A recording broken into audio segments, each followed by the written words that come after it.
That was the, there I am. There I am. Okay.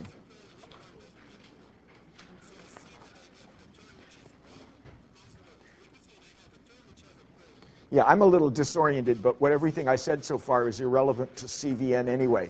So actually, as I've also said in the message, actually CVN is a couple of people from CVN. Most of the CVN students have taken the exam already and we've graded it, but there are a couple have asked to do it delayed. So actually I'm having this class is being recorded and being made available to the CVN people next week after everybody's finished the exam. So we're doing the exam here. Okay, so they're going to see all this next week, but anyway, so the idea is to go through the exam. So the plan for today is to go through the exam. I'm thinking if I should do this in a different order. As you might expect, I think the design was consistent with practice in that question 1 was easier. People did better on question 1. People had some troubles with 2 and 3 sort of consistently. So I'm, 80%, roughly the mean score on question 1 was like over 80% or something, very strong, whereas the other ones were lower. The overall mean was, the mean overall, I think, is 64. So it's lower. So you could, a few people went up. If you went up and got a higher score, that's awesome. You're on a. That's not. I think only 2 people did that. But anyway, last time it was. And this is out of. Now I was the following comment about the grading. I was persuaded. That my craziness should not prevail, that some consideration for fairness should be there, that's for some of you it's bad because you actually know that I should not count the 4th question, which was not fair, and right? It's not about the course, and I should not count it even though, so some of you did awesomely well, okay, and so you actually don't benefit. So nobody's, the 4th, so this could have been like 120 something, but the 6 points, or could have, actually some of you would have, by my original scheme, would have gotten 9 points. Because my original scheme was, well, you were going to say Grant is buried in Grant's tomb, and you're going to get 3 points for that. And you were going to say, like, I had a great comment with P students after class. It was wonderful, where they were discussing. We were standing in the lobby of the fourth, on the 4th floor, and they were discussing this question about the Grant's tomb. And these are 2 international students, so they're discussing.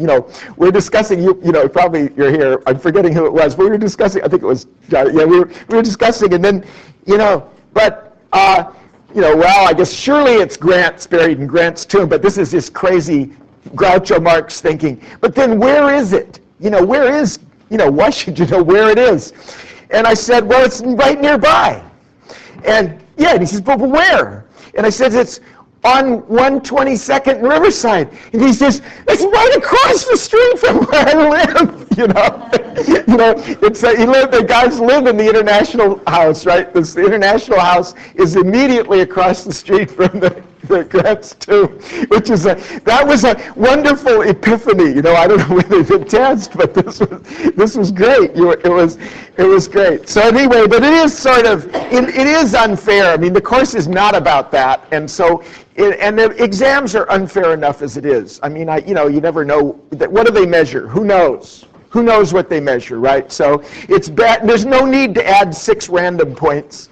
But I was impressed when we saw it, we were duly impressed. So if you knew, that, Grant is buried in Grant's tomb, that's the intent. That's the right answer.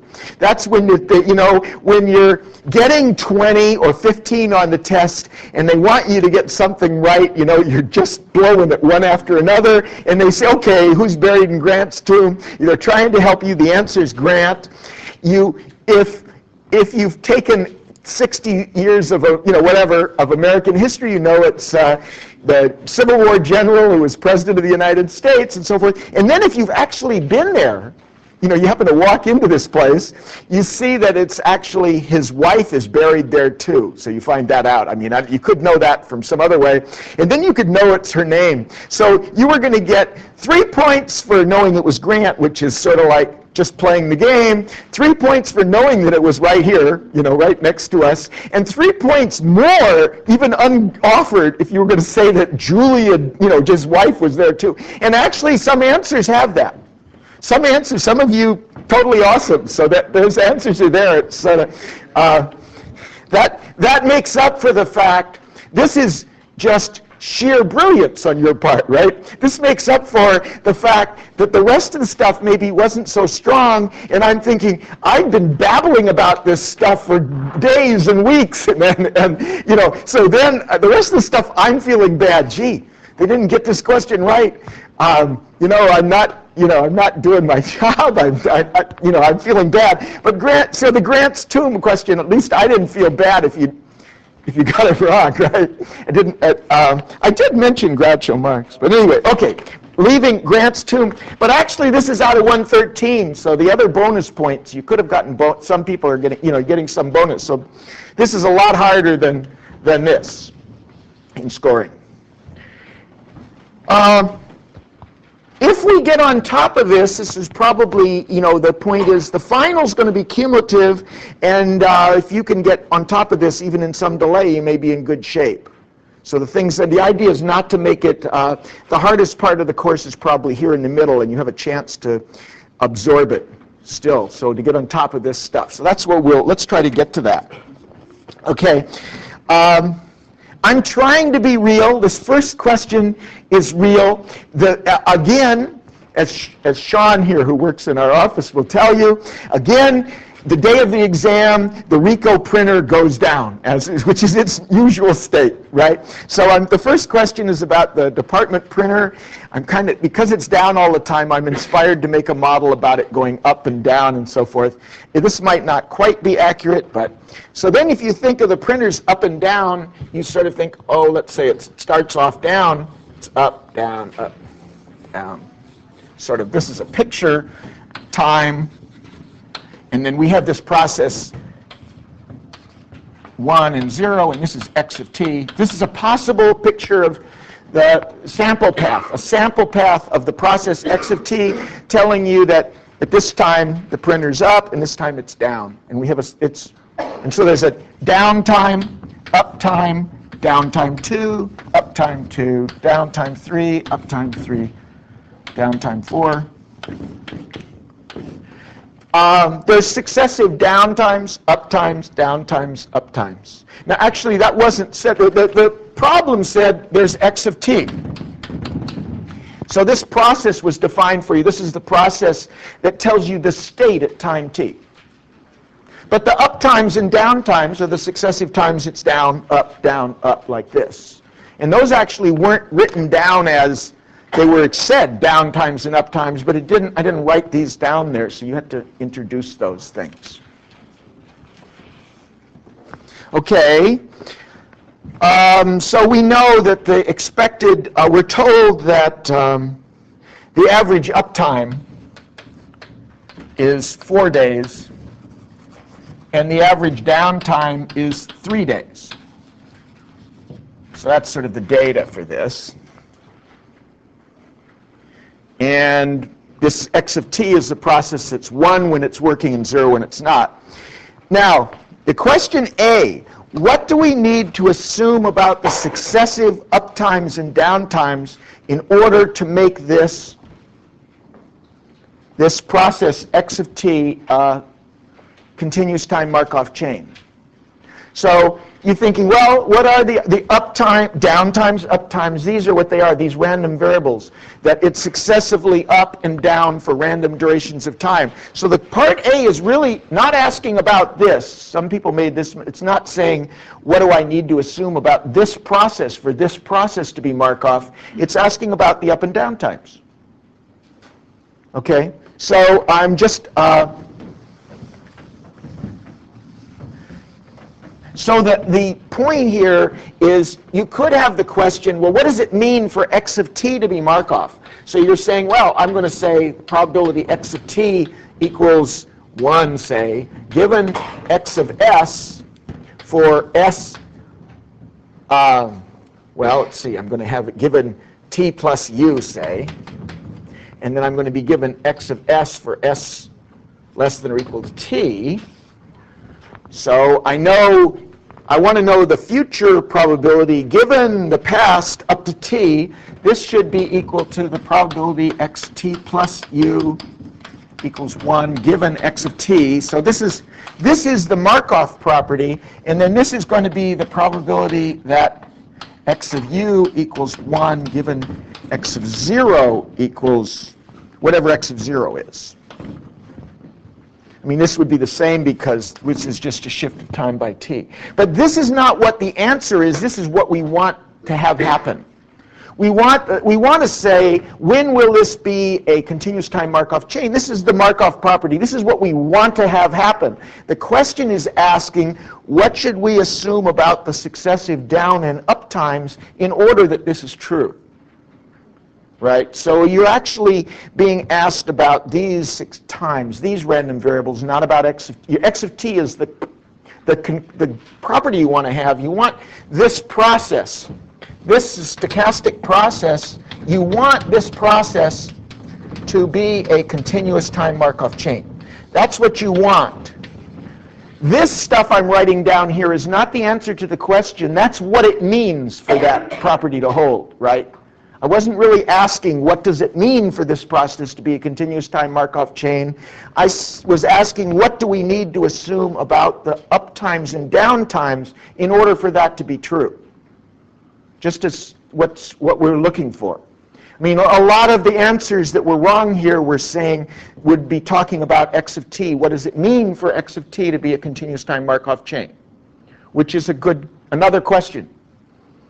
Right? I'm just, so what does it mean for this stochastic process to be a continuous time Markov chain? You'd say, well, the distribution of the future conditioned on the past and present is only going to depend on the present. That's what it means. Now the question really asking is, well, what conditions on these random variables is going to make that happen? Okay? And the answer is that this is where all the link of all the chapters is, you want these random variables to be independent and exponential. You want the exponential distribution assumption to have the lack of memory property so that if you start any place and you think about what's going to be the distribution of what happens in the future, it will only depend on where you are and not how you got there, because if the random variables are exponential, they'll have the lack of memory property, and then the future will depend on the past and present only through the present. Okay? So you want these random variables, the up times and down times, to be independent exponential random variables. That's what's being looked for in A. Okay. So one of the things that as we go forward toward the final, I want you to focus on definitions, so like what it means for x of d to be Markov, continuous time Markov chain, and this kind of thing. So okay, now part B is construct a continuous time Markov chain. Well, so the thing to remember here, we're going to make the model now. We're making a continuous time Markov chain. The model is Q. That is the model. But in this case, it's a birth and death process because you go up one and down, it's a very simple birth and death process. So it's also birth-death. That means you have these. So you could say, well, it's birth-death, I only need these. And actually, you have lambda 0 and mu 1. You only have one birth rate and one death rate. So the birth rate, and this would correspond to the Q would look like 0, 1, 0, 1. There'd be lambda 0, mu 1, minus lambda 0, minus mu 1 would be the Q matrix, where the lambda 0 and mu 1 are these birth rates in the states, right? And then you're looking here, well, when you're down here, the birth rate is going from the down state to the up state, and if the mean of the exponential variable is 3 days, that means lambda of 0 is the reciprocal. So the rate is 1/3 per day.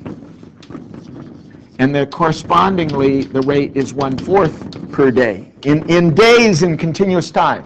Because the mean is 3 days and the mean is 4 days, the reciprocal is the rate of the exponential random variable, and the rate of the exponential random variables are these things. Okay? So that's sitting here. If you're sitting here, say, you're down, and it's been down for a while, but because of the lack of memory, there's a intensity of going up, and that's the rate of the exponential random variable sitting here, and it's the reciprocal of this. And that's what's going here and here. Comments would be fine. So this is probably not a problem, though. So we maybe should move on. C is asking, and I'll try to go a little bit fast. C is asking about the exponential random variable, and it's got the lack of memory property. So I won't sit on C. I'll go to D. D is, let's look at, D is actually the point to comment on is this picture really helps. You say, oh, it's up and down and so forth. You see, if you think about this picture, it'll help. So let's think about D. Suppose that Rico has been working continuously for 12 days. From that moment forward, let T be the time until the second breakdown. So let's say it's been working. So let me just forget this thing. And we're sitting, it's actually like this, some long time. Let me put this. So it's working 12 days. And you want the time until the second breakdown going forward. So I'm just saying this is, it's been working for 12 days, and you want a time until the second breakdown. Well, here's the first breakdown. And that's an exponent, even by the lack of memory property, there's some exponential variable going forward. I mean, there is a long exponential, but conditioned on this, it's the same distribution going forward as if you just started here. So this is exponential, and then there's an exponential downtime, and then there's an exponential uptime, and here you have the second failure. So the time to failure is T is U1 plus D1 plus U2. In this, when you put the U up here. This U1, this D1, this UT, this. So it's the sum of these three independent exponential random variables. So then the expected value of T is, this was 4 days plus 3 days. Did I get that right? Downs are 3, yeah. Okay, plus 4, so it's 11 days. Where it's just second breakdown when you're up, one breakdown, second breakdown. Okay? It's probably mostly okay. So when you get to, let me go to jump to the bonus question, was what is the moment generating function of this? So I tried to, in the write-up, I tried to say how I would approach this question about the moment generating function. If I'm trying to, in my answer, project myself where you are. So my approach is, let me try this out. My approach is moment generating function. Yeah, he said something about that about 6 weeks ago. There was something about moment generating functions. I have the book in front of me. I would look in the back in the index for moment generating function. I would find the moment generating function. I would see, oh, that's this. That's moment generating. I'd look it up and I'd see that that's what it was. And I could also find the moment generating function for the exponential. Well, so this means it's, now I'm doing, because that's this. Okay, so then it's, and then I use the exponential.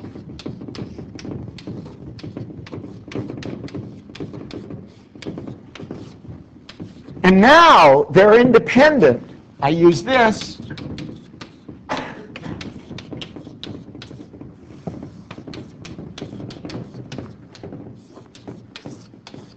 I use the independence, and I've got this, and I use that this is exponential with rate 1/4. So it's, the general formula is this. So I would put 1/4 over 1/4 minus s. And then I'd put the same corresponding things, these things there. 3 of those, the product of those 3 things. And I would in fact say, well, I don't need to know this. I got the book, I can look it up. This tells me it's this. This thing is just this. So this is probably the hardest part of the problem, is when you're asked for the second breakdown, it's an up and a down and an up.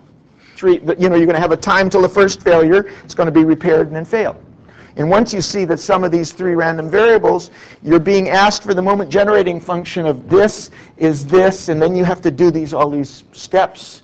But you would remember this would be, once you got here, you'd remember this factoring. Okay. That's because that part G had to do with that. Okay, then the question, we really come to what is this? We come to the standard question is E. What is the long run proportion of time that RICO is up? Right? That's the continuous time Markov chain birth-death problem. This E is alpha 0, lambda 0 equals alpha 1 mu, the local balance equation for birth-death, where we only have one equation because there's only 2 states. And we have this. And this turns out to be of the form,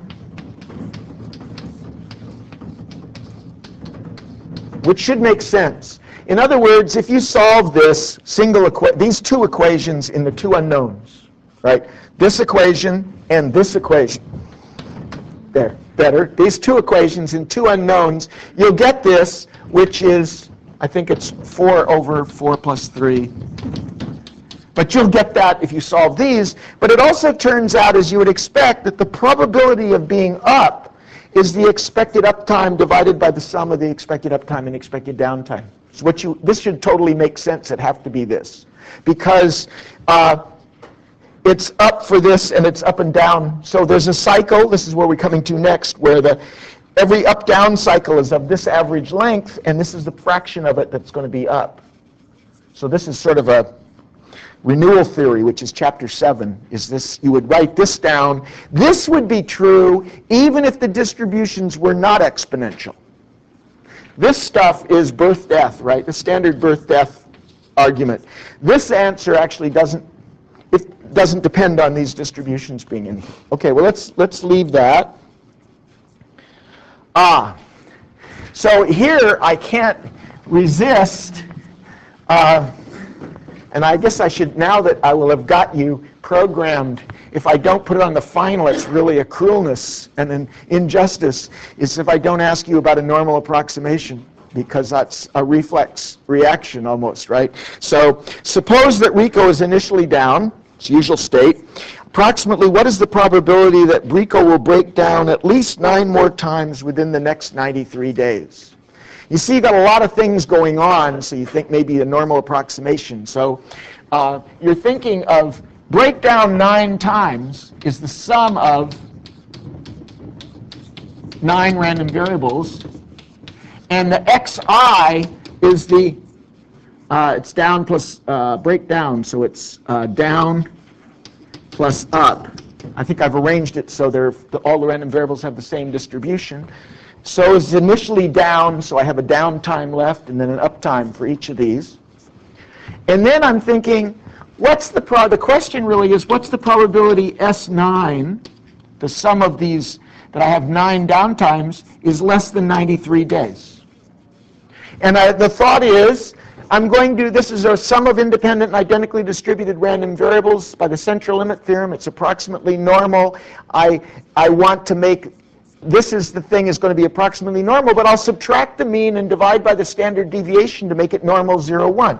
So I'm writing probability S9 minus the mean over the standard deviation is less than or equal to 93 minus the mean over the standard deviation. And this is approximately normal 0, 1 less than this same quantity. Right? I just subtract the mean on both sides, divide by the standard deviation on both sides.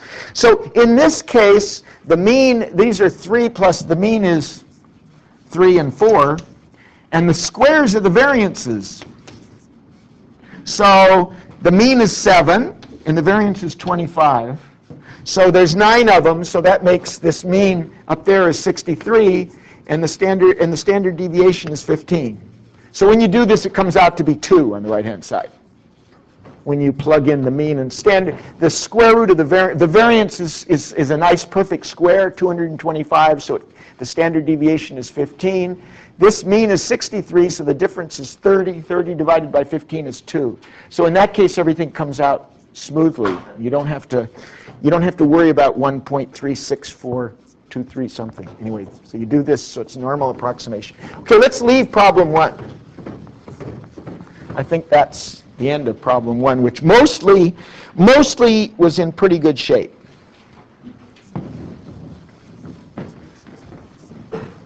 Now, we have this second, now the last 2 problems are harder. We have this Toledo taxi stand. In the city of Toledo, there's a small taxi stand served by 3 taxis.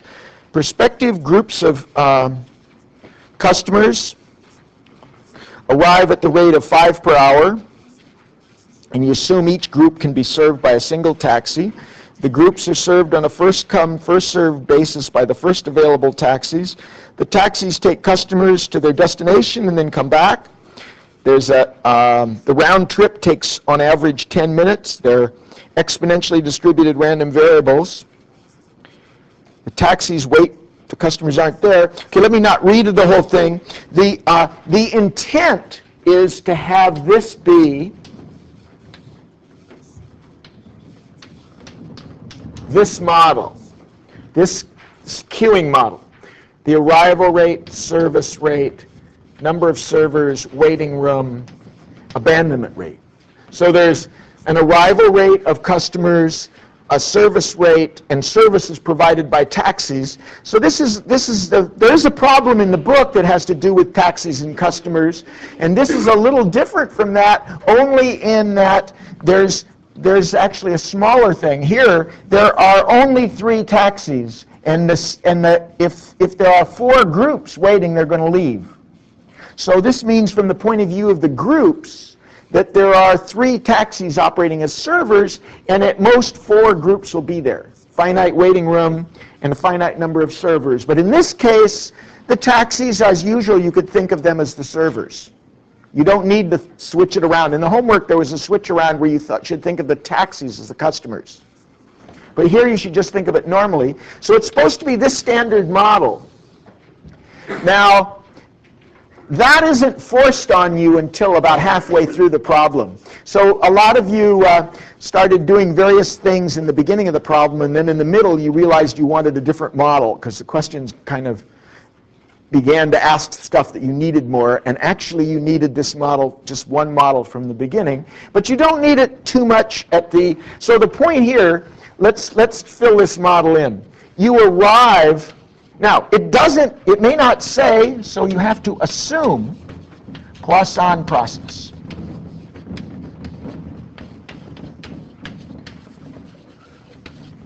Doesn't say that. This is like Ross.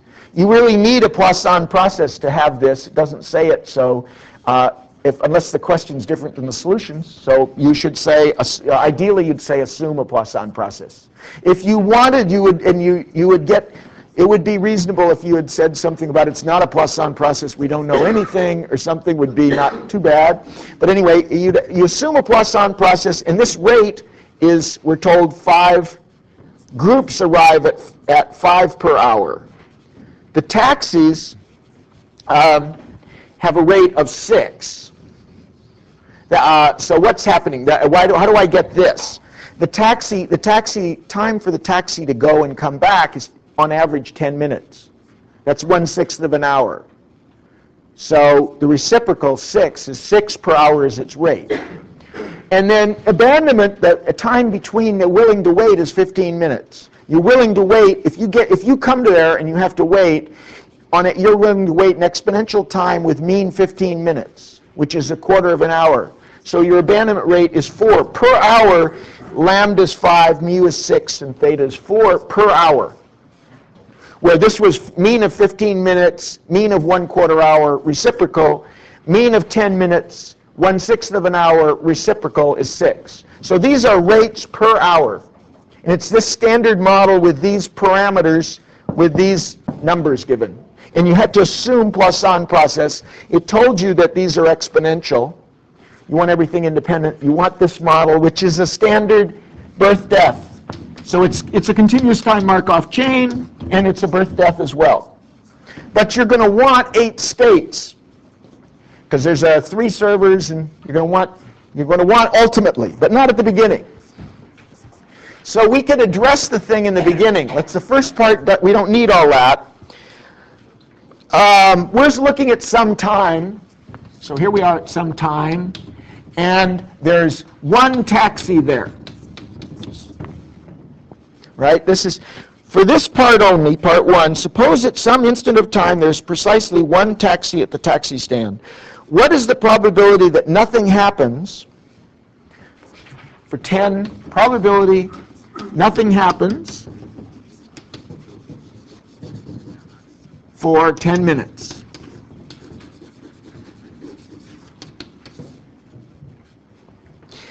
So the thing to think about is this view is we've got a continuous time Markov chain. We're in this continuous time Markov chain.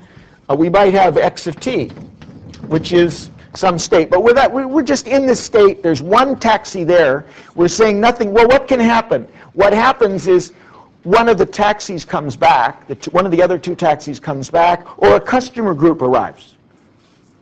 Okay, now the key assumptions for this continuous time Markov chain, you're going to want all those possible events that can happen are independent exponential random variables. So there's a standard formula for how long that time is. It's going to be a minimum of 3 exponential random variables. So the taxis have rates 6 for each taxi, and 5 for the group. So the total rate is 17. So the probability nothing happens is e to the minus 17 times 1/6. The 1/6 comes from the time. 10 minutes is 1/6 of an hour.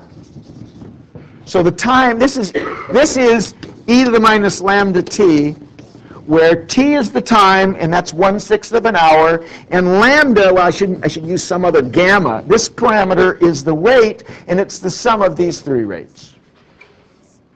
Okay. Now, all I'm doing is thinking, the point here in this part is, well, I don't really need to know that yet. But I'm sitting in this state, and at this time, whenever there's one taxi there, I can have 3 things happen. One taxi arrives, the other taxi arrives, or the group of arrivals that comes. And each of those times to those things are 3 independent exponential random variables, and I want to know how long until one of them happens, and then which one is it, and so forth. So the second part says, here we are, what is the expected time until one of the other 2 taxis comes? Well, the 2 taxis is just these 2 events. So there's 2 exponential random variables, each with rate 6. So the sum has rate 12, and the reciprocal is the mean, so it's going to be, so rates is this. So the total rate is 12 per hour. So 1/12 of an hour, or 5 minutes for B, right? So that's that. Now, what is the probability that one of the other taxis arrives before another group of customers? You're saying, what's the probability one of these 2 events occurs before this one? So remember, you've got, if we thought of this, we could have maybe a way of doing this formally that makes it easier, is to think of this.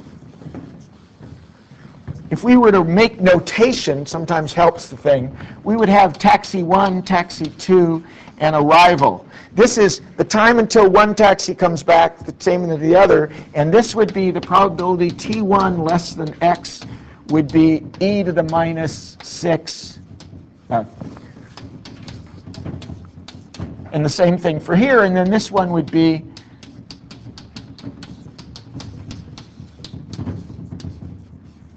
right? We'd have these 3 exponential random variables, and then this nothing happens is the probability that the minimum of these random variables is greater than that time, because none of them happens. And now we're saying, if I say, what's the probability that,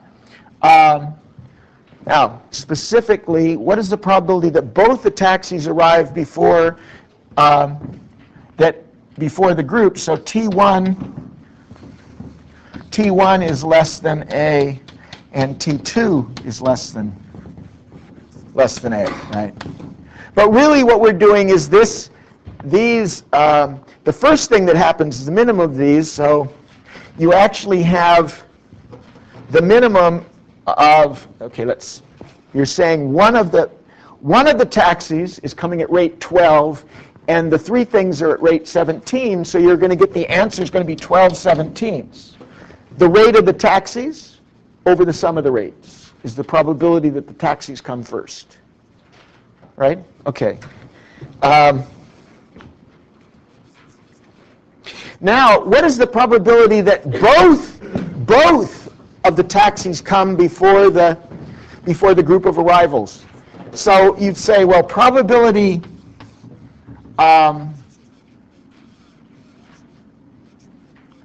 okay, so probability that one taxi before the group.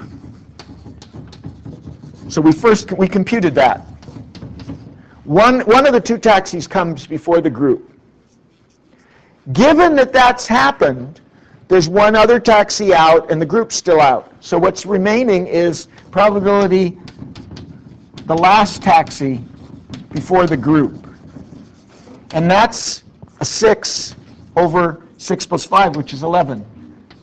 So first you have the probability that one of the two taxis, both taxis. This has, wait, now I'm not saying this right. One of the taxis, one taxi occurs before the group. So they occurring at, one taxi occurs before the group, and that happens. So when the next thing, given that, lack of memory, everything starts over, you want to know the probability the last taxi comes before the group, and you got one taxi at rate 6 and the group at rate 5, so you got this probability. Because you're using, again, that if you have a bunch of exponentials, the minimum itself has a rate equal to the sum of the rates, and the probability of which exponential yields the minimum is its rate divided by the sum of the rates. And that's all that's being used here, this property of the exponential distribution.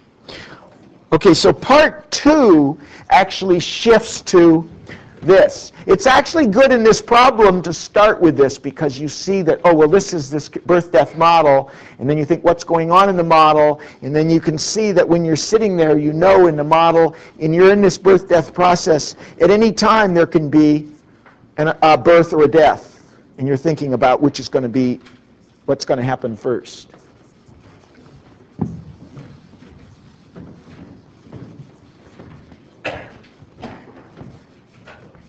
Now the question is asked in a way that invites you to not model this fully. It only talks about the taxis. So where are we? We're at construct a Markov stochastic process for the taxi stand that can be used to find the long-run proportion of time that any specific number of taxis is available to serve arriving customers. So it sort of invites that you forget the groups. But you can't forget the groups because that's sort of what's going on here.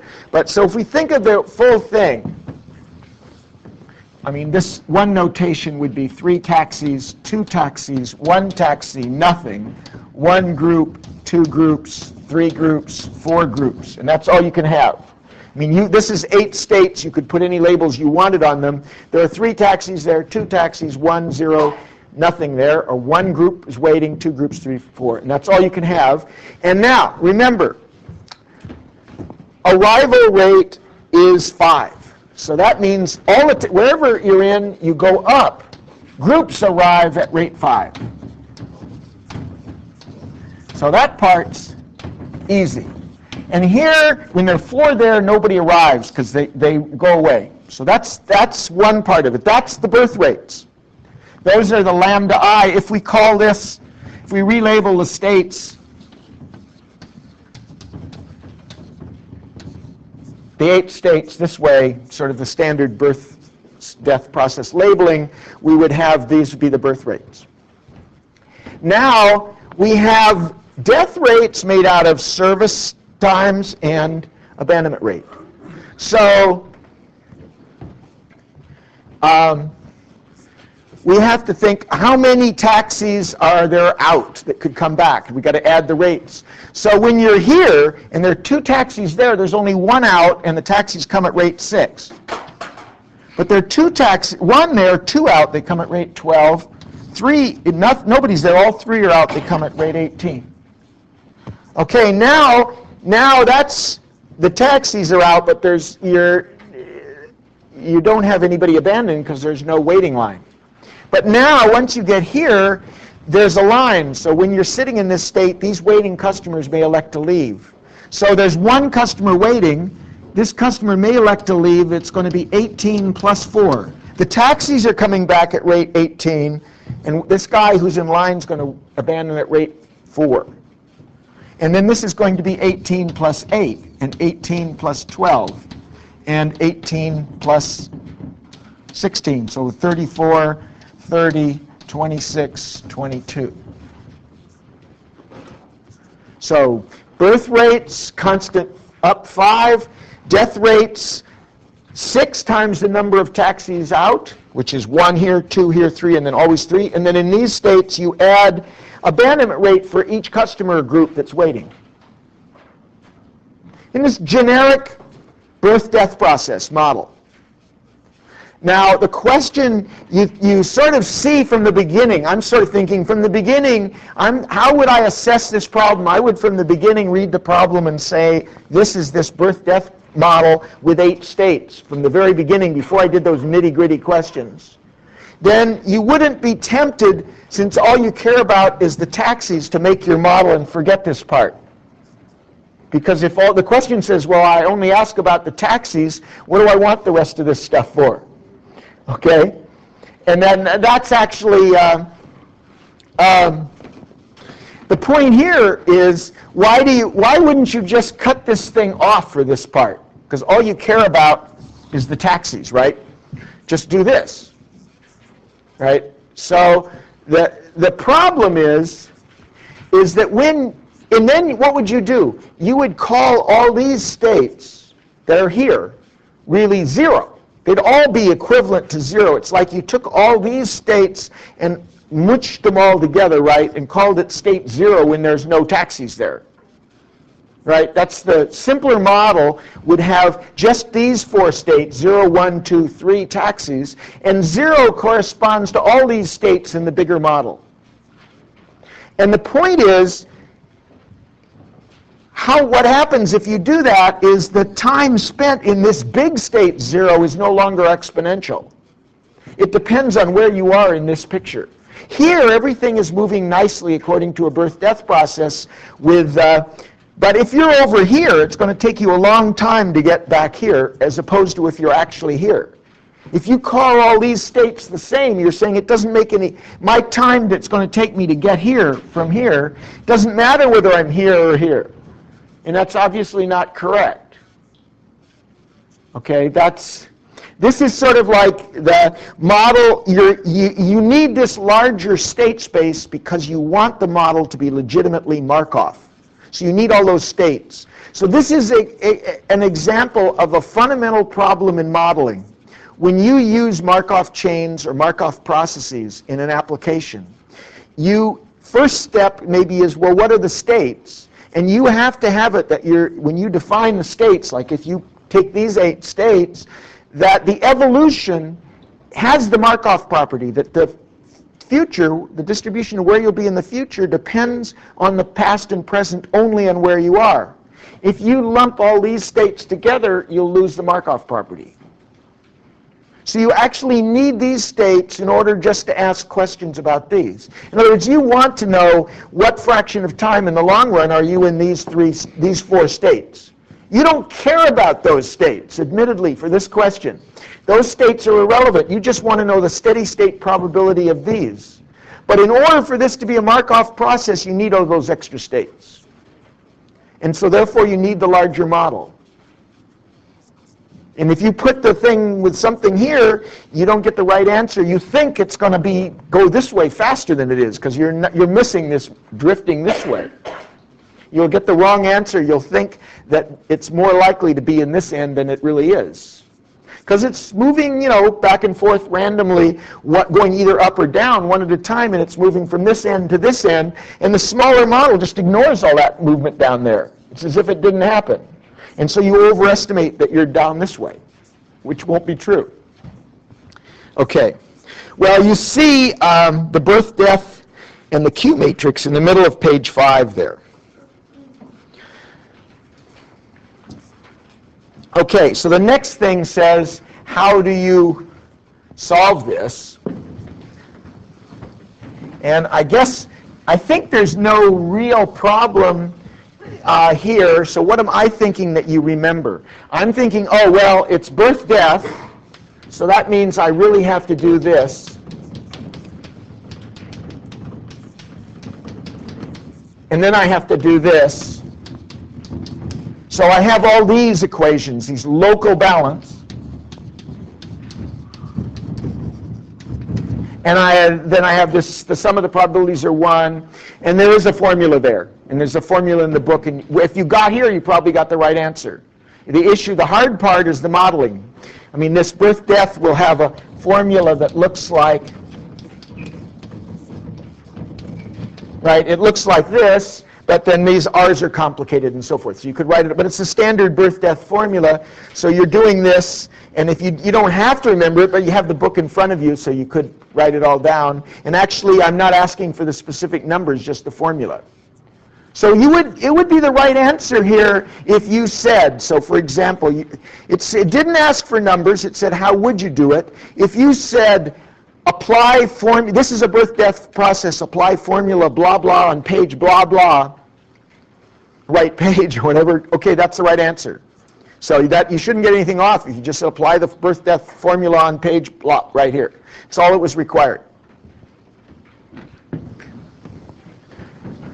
As opposed to spending a half an hour doing all the arithmetic to figure out what those numbers really are, right? Okay.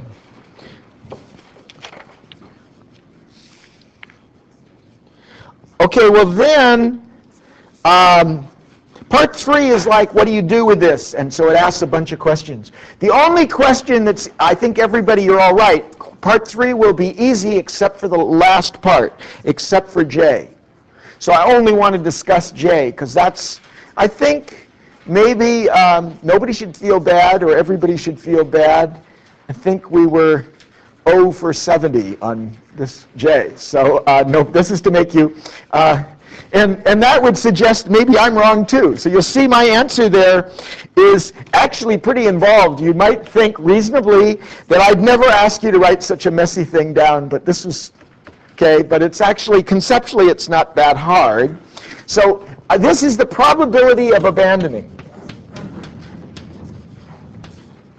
And let's just think through what this is. It's really not that hard, okay? You're going to, now let me use states that are, this is, alpha I is groups present. So my states are labeled, so alpha I means there's I groups present, and I'm using negative numbers for the taxis. So there's only abandonment when there are customers waiting. And when there are customers waiting, they may abandon or they may not. So customers, we're only concerned of states. So we're only concerned with alpha 1. Well, it's a little tricky. The probability that the arrival abandons. This is arrival. So the arrival is going to have a possible abandonment if there's nobody there, because this is what the arrival sees. Somebody's a group. A group is coming. The group sees the system empty when they arrive with this probability. With this probability, there's nobody there, no groups waiting, no taxis. System's empty. But this group joins. This group, because there's no taxi, has to wait. So the question here is, given that the system started empty, what's the probability that this new arriving group will abandon? So what's going to happen? There's an abandonment time, a patience time, which is exponential, and there's the times for the taxis to come back, which is exponential. So you want the abandonment should occur before the 3 taxis, and This is the rate of abandonment. This is the rate of the 3 taxis coming back. It's the minimum of that. This exponential variable will be the minimum if its rate divided by the sum of the rates. Okay, then you go to here and you say, oh, well, now suppose I come and I see 1. If I see 1, I'm the second in line. There's a group in front of me, right? So here we are, and we have there's going to be 2 events. The first of it, here there's somebody in front of me, and I'm in line. I'm a group of waiting people. So in the first event, there's 2 groups there that could abandon and 3 taxis that could come back. So I have to be not abandoned. So I'm 18 plus 4 over 18 plus 4 plus 4. This is one of the taxis come back, or the guy in front of me abandons. And this is the taxis, the other guy, and me abandon. So the first event, I don't abandon. Well, I could do that. Let me do this first. I could do this. I abandon. Or, in addition, I could not do that. Wait, 4 over, if I got it, maybe I'll get it wrong. Okay, this over, I want to break it up into 2 parts. This is the part, I was forgetting this part. This is the part that during the very first event I abandoned. This is me abandoning at the second in line, and this is the taxis coming back, the first guy abandoning and me abandoning. This rate over the sum of the rates. Wrong answer here. Okay? We're over whatever, 71 plus 1. Okay? This is me abandoning at first over the sum of the rates. This is me not abandoning over those, and then abandoning next.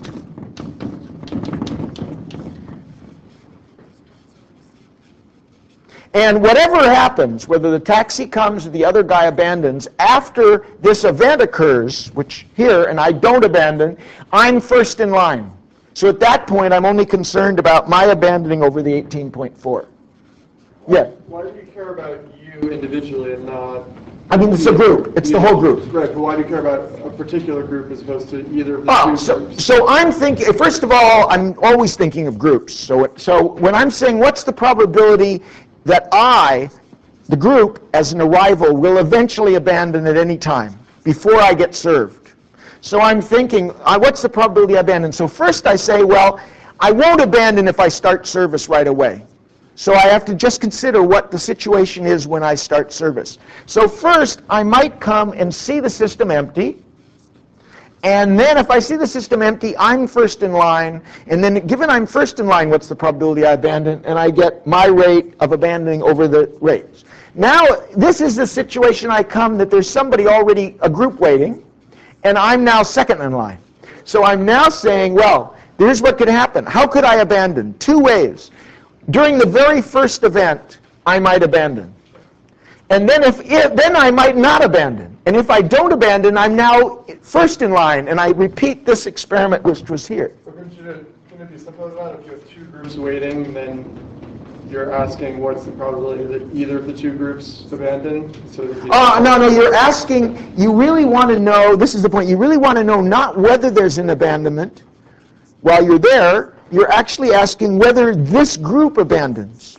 So I'm actually separating out, this is, when there's nobody there, I'm the only one there. Simple. Here, there's somebody else there. So their abandonment doesn't count. So I'm saying, well, do I abandon as opposed to the taxi coming back or the other guy abandonment or me abandoning, right? And I'm actually each time focusing in on my own abandonment in relation to the others. So this is the second, this is me and the others. And then down here is the other event where I don't abandon. That's the others over this. And now I'm first in line. I start over, so I'm back like this. And this is actually, this stuff is not, the formulas are not added. So when I go to, and I need a plus alpha 2, blah, blah, blah, plus alpha 3, right? And I'm going to need more terms for each one, which is the picture looks right, but the numbers in the parentheses aren't, like this number is, these numbers are wrong here in the thing, in the formula. That's not added in here, right. But the formulas, as they're getting longer, are I abandon in the first time, second, third. If I'm arriving, there are three, if there are three people already there, three groups there, I could abandon as the first event, second event, third event, or fourth event. And that's just this exponential formula with all these rates repeated. And this is hard enough that, yeah, you can get it wrong like I just did. You don't put the right things there. But I mean, fundamentally, this is like a tree where you just make a tree picture, right? We would have, let's do it, a tree where you're, say, suppose you think of the situation when there's two there. You're sort of saying, abandon, first abandon, and not. And then abandon on the second event, not. And then abandon on the third event, or not. And you're adding up this, and this. And you're just putting Bernoulli, choices, binary choices in here. You're just putting P, the right probabilities in this thing, and multiplying them out, and adding these up, right? This tree is all that's going on, but you start off with alpha 0, alpha, there could be 4 situations which you could abandon. You have to find the probabilities of those, and then a tree for each of those. So a tree would be a natural way to do this problem from the beginning. You would say, back here further in the tree, you might say, right, that there's 0, 1, 2, or 3 there when you come. This is what you find, and for each of these, you have one of these trees. Yeah?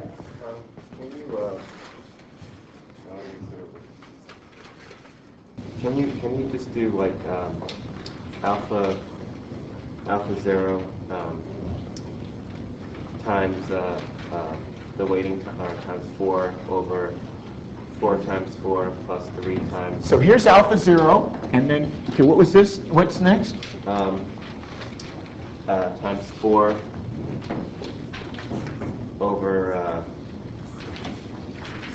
4 times 4, so you abandon before any limit. What's going here? Actually, never mind. Okay, well, no, but I mean, you actually want to think that you arrive, say, and you see one of these 4 states, and they're different situations, and for each of those, you got to branch into what could happen, and then it's a tree. And trees are, when you can write things as trees, the story is simple. I mean, actually, that conceptually, I should have started like this, the explanation. If you force me to discuss it further, I'll get closer to the right, direct, simple way. The simple way would be conceptually as a tree, and everything's branching independently. And you have to know, what do you see when you arrive, and then what could happen, and you either in the first event you abandon or you don't, and it starts over, and everything is independent. It's actually, when you think about it, give yourself a chance while we're going through it, it's actually totally reasonable that you should be able to answer this question. Even though none of you and me got it right, it's totally reasonable in the sense, if you think about it, it should make sense to you, in terms of what's going on of this problem. It's complicated, but it should make sense. Yeah, Robbie. Couldn't you do this something like, for each of the states where you arrive and there's somebody else in the system, so like each of the states that you're waiting, in your case, alpha 0 through 3, couldn't you just multiply those rates, like for each state you multiply by the rate of abandonment and then divide by the overall arrival rate? So like alpha 0 times the... So what you're going to get, maybe you're going to get the right thing. Yeah, this sounds good. This sounds even better. Okay, this sounds superior, actually. Superior thing would be,